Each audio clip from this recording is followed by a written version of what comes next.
Hey, what's up guys, it's Ryan, and welcome to week number 64 of the top 5 Skyrim mods of the week. Now, I've had a couple requests to actually bring back just the 5 random mods that I've chosen for the week, instead of actually doing categories, so we'll try to do a little bit of both here and there, mix it up a little bit. So starting off at our number 5 spot, we have Liliths Sickle. It's a custom scythe that has 14 different sickles to upgrade and choose from the beginning of the one-hand sickle that you can craft at the beginning. All the sickles are craftable under the Daedric category, and you're going to need the perk at the Forge. Now, like I said, there are 14 different models of this sickle. There are some that are really big, there are some that are really small, there are some that you carry with 2 hands, some that you carry with 1 hand, and there's also 2 daggers as well. Now, these sickles look pretty cool. As you can see, I'm showing you them right now, and they have a pretty high damage output. They're 67 damage each, and you can upgrade them as well. And then once you level up your smithing more, and then you level up your enchanting, you'll actually be able to enchant it as well and deal even more damage. So this is a very powerful weapon that you have at your disposal, and it's a really cool weapon design all around, so I'd recommend giving this mod a try.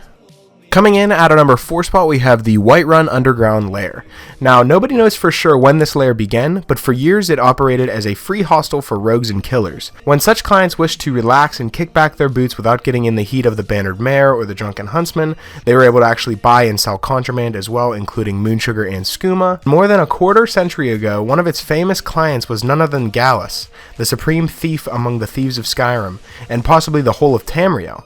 He had one of the old portions of the Whiterun sewer system taken and rebuilt as his own personal headquarters away from Riften, and where he could contact secret transactions with clientele, or, if he wished, bed someone for the night. But since then, after Gallus's demise, the lair, operated by Maius and the twins Elisa and Cynthia, had his personal quarters open for anyone as long as they kept things in order. And the speakeasy in general operated well enough even with the decline of the Thieves Guild, as it served a variety of brigands and desperados. It's really easy to find. Right at the Whiterun gate I showed you at the beginning, right where it is, there's a little trapdoor, and you can just join in the speakeasy in Whiterun.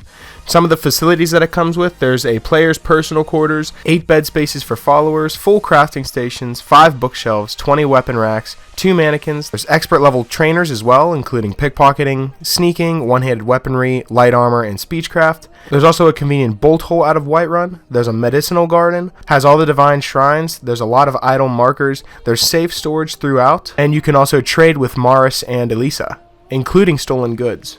So basically this just adds a speakeasy underneath Whiterun, where it's just like a big, tavern where you can go and sell all your stuff. You could sleep for the night, and it's all free. You're not going to really have to do much, and then you can trade down here all your stolen goods if you're a thief, or even if you're not a thief, you can sell all your goods here as well. And I think it should have been in the game from the get-go because of its nice little backstory with Gallus and the Thieves Guild. I think that's a really cool aspect that they added there. So that's why it comes in at our number 4 spot, so I'd recommend giving this mod a try. Coming in at our number 3 spot, we have Armor and Clothes Retexture, Replacer Overhaul. Now, there's so much that it covers that I'm not going to be able to actually show it all, so I'm going to be walking around a couple cities here, and you guys are really going to be able to see a difference. If you've played a lot of Skyrim, then you definitely know what all the armors look like and all the vanilla clothes look like, and you'll be able to tell a difference as I'm walking through here. There's a couple armors that change. Some of the original clothes that some of the civilians wear are the same. They don't really look too different, but a lot of the armors, such as the Elven, I know Elven looks amazing. I'll show you guys that at the end. And then a lot of the robes, like the mage's robes, look a lot different as well, and I think those are really cool. But yeah, just walking around Solitude and, just seeing all the people around, you can definitely tell that there's a big difference whenever it comes to armor.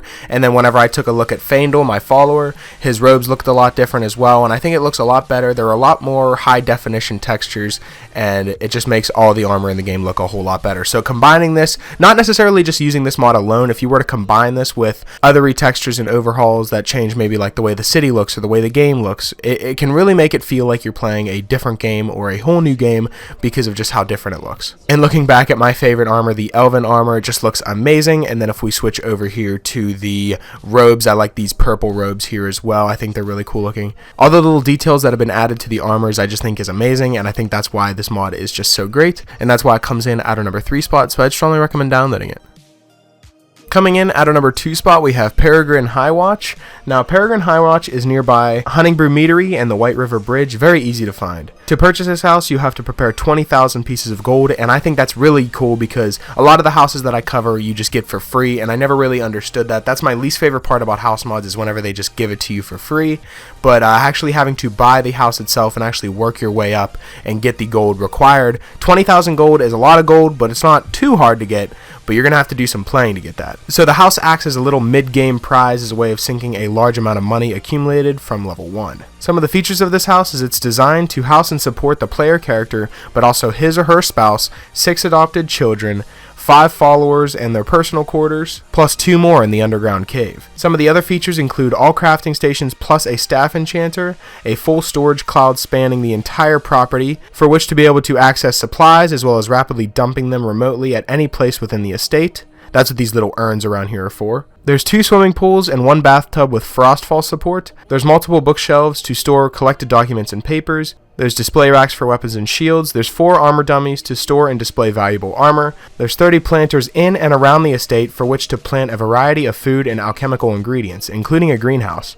Some of the items in the house are interactive and have a variety of uses, and there's also special storage for unique items. The cave included in this mod also includes more planters for agriculture, a wheat mill to produce flour, a place to gather honey, a fish pen to cultivate fish from captured eggs, and an underground access route from the estate's cave to an exit south-southwest of Iverstead.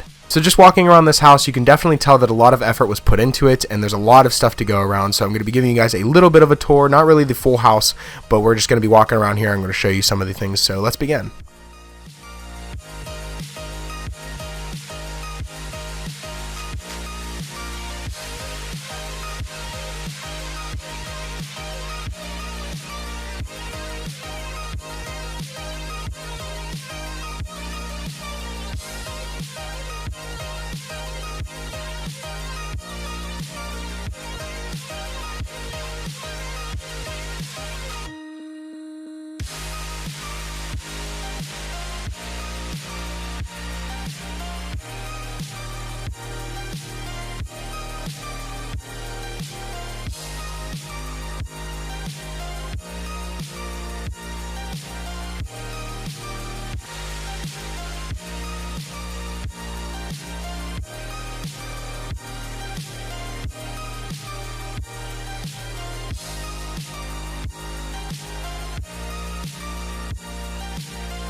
So as you can see, this is a very different house mod, and it's very big. It's a very big house mod, and it also has everything you're going to need, and it also costs 20,000 gold. So I feel like it fits in the game just perfectly, and it's in a perfect spot as well. It's not like out of place. It doesn't look like it doesn't belong there. It's a great looking house, and that is definitely why it comes in at our number 2 spot. So I'd strongly recommend downloading it.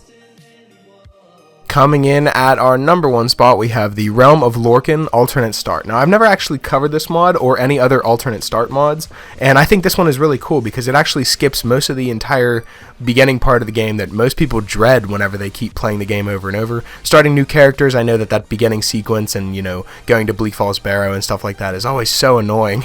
Now, the Realm of Lorkhan lets you begin the game however you like by providing you with a gorgeous, otherworldly character creation area. This mod replaces the game's original execution cutscene. Instead, you are transported to the Realm of Lorkhan. As soon as you press New Game, within it you'll select your equipment, a birthstone, and a location to begin the game from. You also may choose a class such as Bard, Pilgrim, or Knight. Should you become a common farmer, or an apprentice at the Mage's College? Perhaps a common smith? A mercenary? Herbalist? It's all up to you. Prepare your adventures by speaking to the merchants of Lorkhan, who sell clothing, armors, weapons, and potions, along with scrolls and essential goods. When you are ready to begin the game, touch one of the several gems, each taking you to a vastly different area of the game world. You may also return to the Realm of Lorkhan by returning to the gem where you began, although you can't fast travel back here. This allows you to play the game exactly how you like and start the game however you would like, and some of the locations that you can actually travel to from the beginning is the Nightgate Inn, there's Shore Stone, Solitude, Blackreach, the College of Winterhold, Riften Forest, Falkreath Forest, the Cyrodiil Border, Morthal, the Wreck of Brinehammer, and Riverwood. So you can pretty much start the game in whatever corner of the map you would like and whatever city. And I just think being able to make that decision and have that option of where you want to actually start your character leaves open a lot of new opportunities for role-playing. And this being a role-playing game in general, I think that role-playing is probably the most important part of it. So a mod that adds the ability to role-play a little more is definitely a mod for you. So that's why it comes in at our number 1 spot, so I'd strongly recommend downloading it. So that's pretty much it for this week's episode of the Top 5 Skyrim Mods of the Week. Hopefully you guys did enjoy, and if you did, I would appreciate it if you left a like and subscribe if you're new. It really helps me out a lot. And if you have any mods you'd like me to cover in future Top 5 mod episodes, be sure to let me know in the comment section below, or you can follow me on Twitter. I'll be sure to leave my Twitter in the description, and you guys can follow me on there and leave me suggestions through there as well. And yeah, that's pretty much it. Hopefully you guys did enjoy, and I'll talk to you guys later.